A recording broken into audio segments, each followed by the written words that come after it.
সরকারের এই আওয়ামী লীগকে আমি বলি যে এতদিন যে কবার আওয়ামী লীগ বিভিন্ন জায়গায় মিছিল করার চেষ্টা করেছে সেখানে বেশিরভাগ ক্ষেত্রে আইন শৃঙ্খলা বাহিনী যাওয়ার আগে বিভিন্ন রাজনৈতিক দলের কর্মীরা সেটাকে ঠেকিয়ে দিয়েছে। তো এখন প্রশ্ন হলো যে কোনো কারণে রাজনৈতিক দলগুলো তো এখন প্রকাশ্য হয়ে গেছে আওয়ামী লীগের ভোট তাদের লাগবে, সিনিয়র নেতা থেকে শুরু করে সবাই বলছেন। তো সেটি কি আগামীতে বিশৃঙ্খলা তৈরির জন্য আওয়ামী লীগকে আরও বেশি শক্তি যোগাবে না?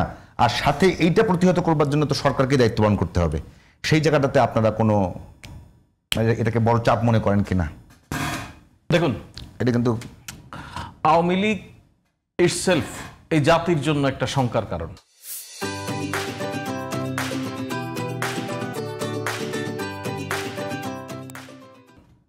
এটা গত 16 বছর ধরেই শঙ্কার কারণ।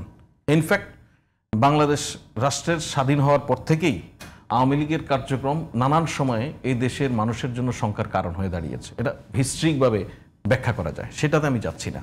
আপনি যে প্রশ্ন করেছেন, আমাকে দুটো প্রশ্ন করেছেন বেসিক্যালি। আপনার 1 নম্বর প্রশ্ন হচ্ছে যে সরকার এটাকে মোকাবেলা করবে কিভাবে। সরকার মোকাবেলা করা যতগুলি আইনি পদক্ষেপের মধ্য দিয়ে মোকাবেলা করতে তার সব পদক্ষেপ নেওয়া হচ্ছে। তাহলে আপনার এখানে একটা প্রশ্নের মুখে প্রশ্ন আসতে পারে, এরপরেও তো ঝটিকা মিছিল হচ্ছে, বিভিন্ন জায়গায় ককটেল ফুটাচ্ছে। আমি কিন্তু একেবারে নিজের বিলিভিং সিস্টেমটা বলি, আসলে এখনকার যে পুলিশিং সিস্টেম আছে এই সিস্টেম আমি বুঝতে পারছি। লুক, এখনকার পুলিশ সিস্টেম যে খানিকটা দুর্বল এই বিষয়ে আমরা 3 জন অন্তত একমত বোধ করি। আমাদের যে দর্শকরা দেখছেন তারাও একমত। এর প্রেক্ষাপট কি, কারণ কি, এর সব ওনারাও জানেন, আমরাও সবাই জানি। ওকে, আওয়ামী লীগের সময়ে যে পুলিশিং সিস্টেম ছিল এর চেয়ে কঠোর, এর চেয়ে নির্মম পুলিশ, একই সঙ্গে আওয়ামী লীগের যে বাহিনী, যুবলীগ, ছাত্রলীগ, স্বেচ্ছাসেবক লীগ, সশস্ত্র বাহিনী এগুলি ছিল, এগুলি তো খুবই স্ট্রং ছিল না? অনেক স্ট্রং ছিল। এর মধ্যেও কি দেশে প্রচুর ঝটিকা মিছিল হয়েছে? প্রচুর বিএনপি মিছিল হয়েছে। এর মধ্যেও কি বিভিন্ন জায়গায় ককটেল বিস্ফোরণ নানান ঘটনা ঘটেছে না? এরকম টাইট সিকিউরিটির মধ্যেও এর মধ্যে যখনই ট্রাইব্যুনালের কোনো রায় সামনে আসতো সে সময় একটা আনস্টেবল পরিস্থিতি তৈরি হয়েছে না? হয়েছে। দেখুন, এই ঝটিকা মিছিল না আসলে ভাবে নিয়ন্ত্রণ করা যায় না। ঝটিকা মিছিলটা হয়ে যাওয়ার পরে এই মিছিলে যারা নেতৃত্বে ছিলেন, মিছিলে যারা ছিলেন, যারা অর্গানাইজ করেছেন তাদেরকে ধরার চেষ্টা করা যায়। প্রচুর লোক ধরা পড়ছে প্রতিনিয়ত, আপনাদের খবরই দেখাচ্ছে, প্রতিনিয়ত সারা দেশে বিভিন্ন জায়গায় ধরা পড়ছে। এটাই হচ্ছে পদ্ধতি। আদারওয়াইজ আপনার ধরুন এই আপনার টেলিভিশনের সামনের রাস্তা থেকে বেরিয়ে শিল্পকলার সামনে গিয়ে হুট করে একজন একটা ককটেল মেরে মোটরসাইকেল পিছনে চলে গেল, এটা আগে এখানে ওত পেতে ধরা খুব ডিফিকাল্ট। কখনো কখনো মানুষ ঝাপটে ধরে, কালকে রাতে একটা ঘটনা দেখেছেন। সুতরাং এগুলির লক্ষ্যই থাকে জনমনে আতঙ্ক সৃষ্টি করা, এগুলি দিয়ে কোনো কিছু অর্জন করা যায় না।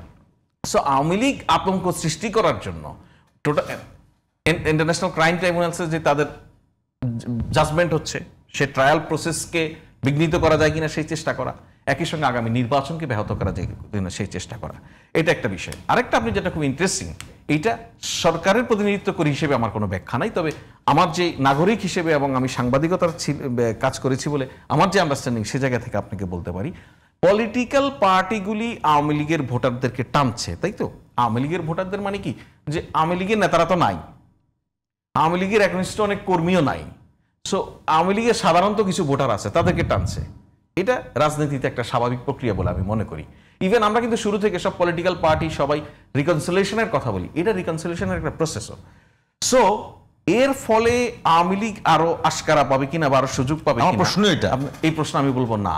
বিকজ যাদেরকে দিয়ে আওয়ামী লীগ আকাম কুকাম করার চেষ্টা করবে তারা তো অলরেডি রিকনসিলিয়েটেডের মধ্যে দিয়ে অন্য রাজনৈতিক দলের সঙ্গে মিশেই যাচ্ছে, তাদের ভোটার হয়ে যাচ্ছে, তাদের ক্যাম্পেইনে যে হাজির হচ্ছে ধরুন, তাহলে আপনি সেই লোককে আবার আপনি ভায়োলেন্সে পাবেন কি করে? সুতরাং আমি মনে করি ওইটা আলাদা করে কোনো সম্ভাবনা তৈরি করে না, বরং যেই মানুষগুলি আপনার সহিংসতা করার চেষ্টা করে এরা খুবই মুষ্টিমেয়।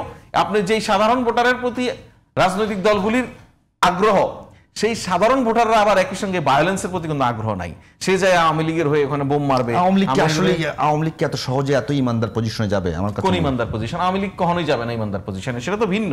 আমি বলছি আওয়ামী লীগের নিরীহ কিছু ভোটার আছে না, সমর্থক, সেই ভোটার তো দুইটা সিদ্ধান্ত তাকে নিতে হবে। আগামী নির্বাচনে তার সামনে থাকা প্রার্থীদের মধ্যে থেকে বেটার একটা দলকে, বেটার একটা প্রার্থীকে তাকে বেছে নিতে হবে, আদারওয়াইজ ভোট থেকে সে নিবৃত থাকবে। ঠিক আছে না? এটাই তো, সেই ভোটারকে আপনার কি মনে হয় এই দুইটার অপশন বাদ দিয়ে থার্ড অপশনে গিয়ে মারামারি শুরু করবে? আমি একই জায়গায় আছি। আমি এখন পর্যন্ত মাসুদ ভাই আপনার কাছে একই প্রশ্ন, যে আওয়ামী লীগ ভোট টানতে গিয়ে দল আওয়ামী লীগকে টানার কোনো সুযোগ আছে? দলকে টানবে কিভাবে? দল কাজ যদি পেয়ে চায়, আপনি দলের ব্যক্তিকে টানতে পারেন। আমি একটা কথা সহজ বিষয় বলি, আমি কোনো একটা মানে ইউনিটের ভোটারদেরকে টানতে গিয়ে তাদের প্রতি নমনীয় হই, পক্ষান্তরে তাদের নেতা বাইরে আছে, তার প্রতি একটা নমনীয় হতে হবে না। এটা হতে পারে, এটা ভোট পাওয়ার জন্য হয়তো করবে, কিন্তু এটা সাময়িক। এতে কি দল কোনো মানে সুবিধা পেতে পারে? দল আওয়ামী লীগ এইভাবে সুবিধা পাবে না। শুনেন, আমি বলি আওয়ামী লীগের যে ইমেজ, এটাকে অন্য কোনো দল হেল্প করে তাকে পুনরুদ্ধার করে দেবে, এটা আমি মনে করি না। ধৌত করা ইম্পসিবল, এটা সম্ভব না। আওয়ামী লীগের ইমেজ, আওয়ামী লীগকে ফিরে আনতে হবে। যদি আওয়ামী লীগ ফিরে আসতে চায়, ফিরে আনতে হবে কিভাবে? আমি যেটা মনে করি, আওয়ামী লীগের যারা দেশে আছেন এখনো, যাদের মধ্যে কোনো মামলা নাই, যারা মানে কোনো ধরনের আগের দুর্নীতির মধ্যে জড়িত না, অথবা তাদের মধ্যে কোনো স্ক্যান্ডাল নাই, যারা আছেন, এরাই ধীরে ধীরে আওয়ামী লীগকে ফিরে আনতে পারবেন, আওয়ামী লীগের রাজনীতিকে পুনঃপ্রতিষ্ঠা করার চেষ্টা করতে পারবেন। কিন্তু যারা বিদেশে আছেন, আমি তো মনে করি না তাদের আসার কোনো মুখ আছে দেশের মানুষের কাছে। যারা বিদেশে আছেন এরা তো সবাই কেন বিদেশে চলে গেছেন? কেন বলেন তো, কেন চলে গেছেন?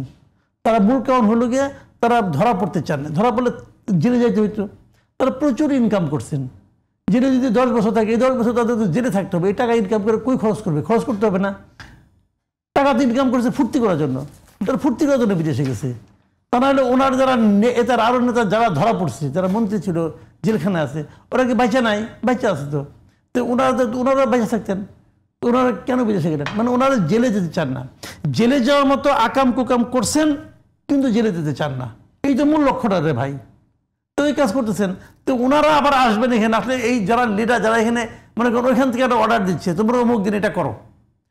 কেউ কেউ উত্তেজিত করতে যাচ্ছে, হয়তো 3 জন যাচ্ছে একটা কাম করতে যায়, হয়তো বোম ফুটাইলো, কিছু করলো, করার পরে কি হয়েছে? সারা দেশের 3 লাখ লোক কিন্তু এর জন্য দৌড়ের উপরে থাকলো। ঢাকায় বোম ফুটবে, পঞ্চগড়ে পুলিশ ওদেরকে দৌড়াবে। এটা তো বাংলাদেশের প্র্যাকটিস রে ভাই। আগের গভর্নমেন্ট করেছে, এই গভর্নমেন্ট। তাহলে এরা দৌড়াচ্ছে, আর যারা ওখান থেকে অর্ডার দিল তারা কি দৌড়াচ্ছে?